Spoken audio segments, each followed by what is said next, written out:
Mas, apa rencananya Mas untuk menstabilkan harga ini? Temen ya? Enggak, apa? Akhir tahun kan memang harganya lagi naik semua nih, Bu, ya. Karena insya Allah awal tahun udah stabil ya. Nah, ini dari sisi konsumen ini. Saya mulai dari bisa. Tidak mungkin kita melantik seorang yang terbukti melanggar hukum, melanggar moral untuk jadi presiden dan atau wakil presiden. Konsep sistem presidensial, wakil presiden itu adalah ban serap. Mohon maaf bahasanya. Tapi ini benar. Wakil presiden itu disiapkan kalau kemudian ban utama mengalami kerusakan ketika kita dalam menjalani proses bernegara. Tetapi bolehkah kita mengatakan posisi wakil presiden karena dia ban serap tidak penting? Lebih konyol lagi. Kalau ban utama rusak, ternyata ban serapnya rusak.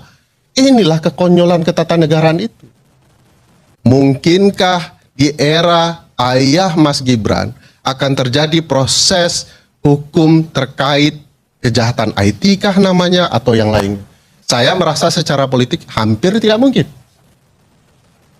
Uang putusan MK saja dilakukan untuk bisa jadi calon ya, apalagi kemudian masa tidak dibela di era beliau masih menjabat, anaknya sedang terancam pidana, hampir tidak mungkin. Ini sedikit aja, karena ini penting juga nih. Yes. Kalau seandainya ban serepnya meledak, ya toh, nggak bisa dipakai. Bagaimana mengganti ban serep itu?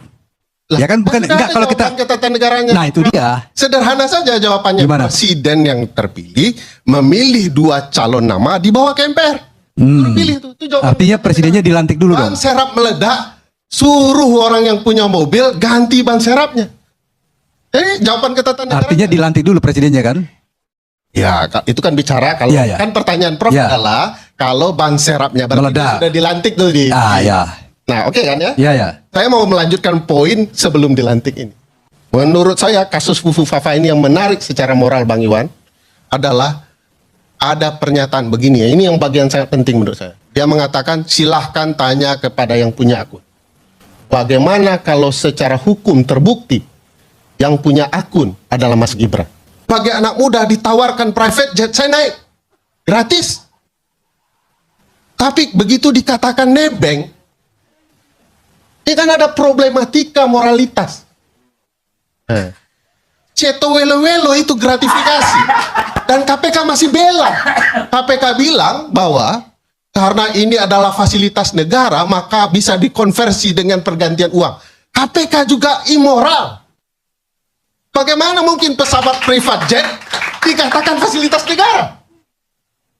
Hanya demi membela anak presiden, gitu ya. Nah, paling menarik pasal 169 huruf J Undang-Undang 7 yang bicara soal syarat menjadi presiden. Katanya, apa yang dijadikan syarat adalah seorang presiden dan atau wakil presiden tidak boleh cacat etika dan moral, baik menurut agama, masyarakat, dan lain-lain. Kalau benar akun Fufu Fafa itu adalah Mas Gibran, lalu disangkal oleh Mas Gibran, terbukti secara hukum, bagaimana? Kita punya wakil presiden yang berbohong di ratusan juta, 200-an juta warga negara Indonesia. Anak-anak kecil kita melihat, begini jadi caranya jadi wakil presiden yang baik. Bohong saja di depan publik. Maka peristiwa immoral ini diperbolehkan secara ketatanegaraan. Inilah jawaban Ustadz Gibran ketika ditanya langsung. Apa saja kiat sukses untuk generasi muda di masa depan yang dimana nanti kita akan di beberapa tahun kemudian nanti kita akan melewati, mengalami dan mendatangi masa itu. Jadi mohon tipsnya kepada Mas Gibran atas kiat sukses untuk generasi muda di masa depan. Wassalamualaikum warahmatullahi wabarakatuh. Pertanyaannya general sekali. Pokoknya belajar yang rajin. Besok ujian kan belajar. Ya, sama nurut sama Pak Kiai dah 2 itu cukup ya. Itu oleh orang-orang dari tengah. Pemerintah pun seakan-akan nggak tahu mau bagaimana nasib kita. Mereka kata betul nggak Bu? Ya kan? Sekarang kita suarain bagaimana Mas Gibran punya sesuatu untuk kita yang akan kita dengar dan kita rekam bersama-sama. Saya akan langsung ke Mas Gibran untuk menyampaikan apa yang seharusnya kami dengar. Dipersilakan. Di sini ada berapa kakak? Total 4 ribuan. Berapa ya? 4 ribuan kakak ya. Oke.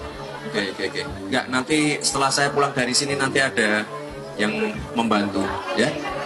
Bapak Ibu, yang penting Bapak Ibu sehat semua. Pilihan beda boleh, yang penting Bapak Ibu rukun semua, sehat semua ya. Terima kasih. Wassalamualaikum warahmatullahi wabarakatuh. Segitu aja Mas Gibran, jauh-jauh dari Solo. Ya, halo teman-teman, kembali bersama saya di channel ini, channel Indonesia 2045 yang membahas seputar politik, pendidikan, hingga budaya. Ya, pada kesempatan kali ini kita kembali mengulas mengenai pendapat masyarakat kita, masyarakat Indonesia tentunya, mengenai wakil presiden kita. Tadi juga sudah banyak disampaikan oleh Bung Ferry Amsari dan juga tadi ada penyampaian Mas Gibran ya, masalah kenaikan harga ya. Rasa-rasanya beliau sedikit gugup atau kebingungan menjawab terkait hal itu ya. Katanya tadi ya itu dari konsumennya, memang di akhir tahun naik dan di awal tahun nantinya bakal stabil katanya gitu ya.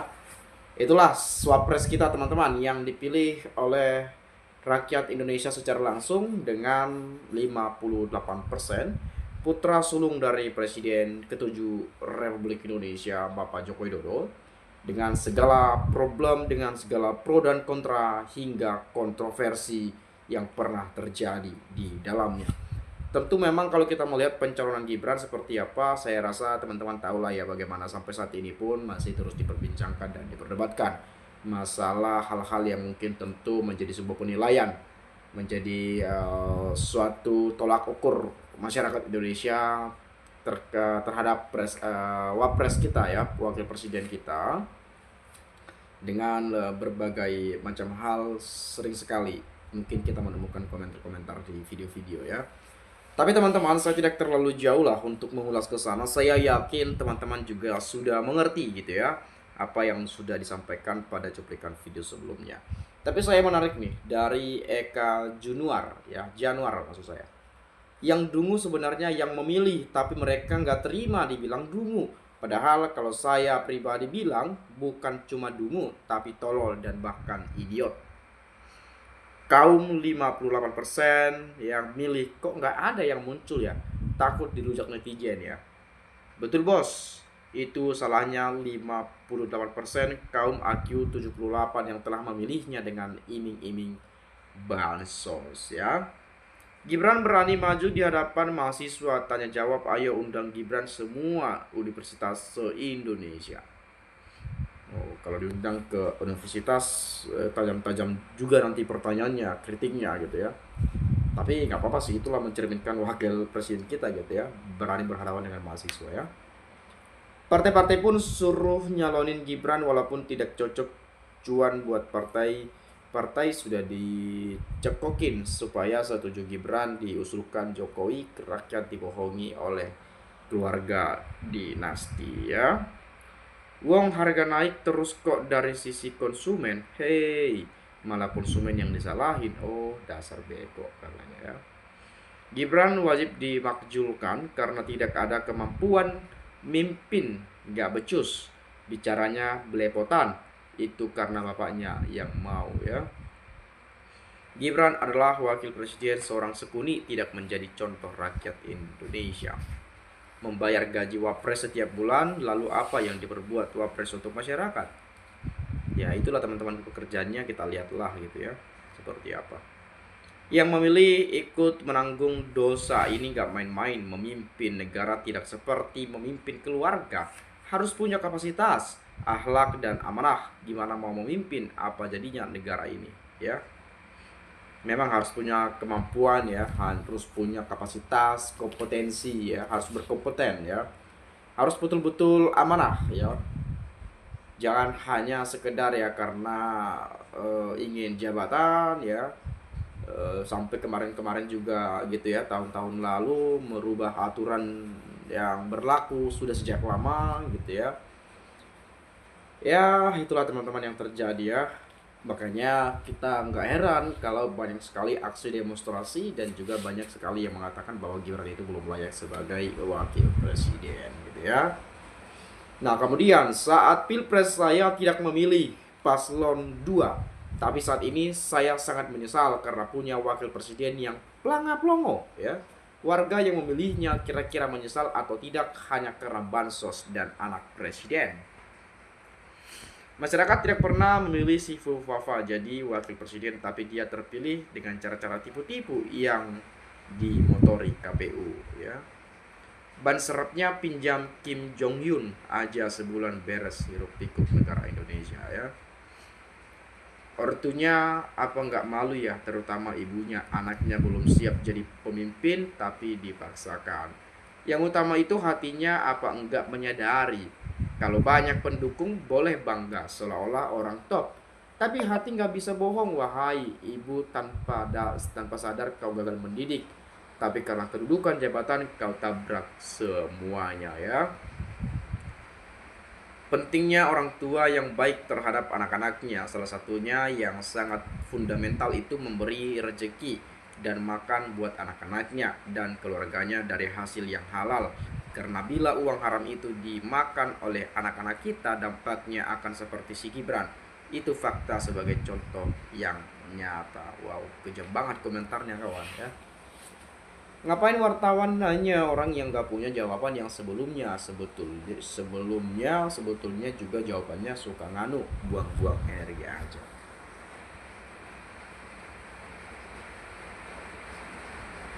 Kebayang nggak kalian kalau ada pertemuan beberapa kepala negara dunia yang pada hari tersebut presiden kita sakit atau berhalangan dan wakilnya harus menggantikan untuk berbicara di depan beberapa kepala negara dunia untuk membahas mengenai persoalan-persoalan internasional dalam pertemuan tersebut.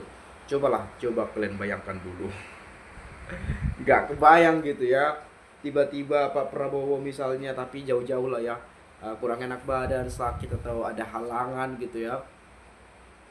Ya, nggak habis pikir juga lah kalau sempat seperti itu.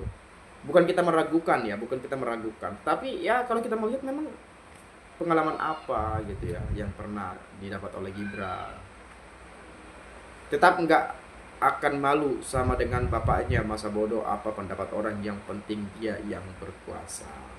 Jadi banyak sekali ya komentar teman-teman kita di video ini, yang tentu teman-teman juga nanti kalau ada penyampaian lain boleh silakan sampaikan di komentar pada video ini ya.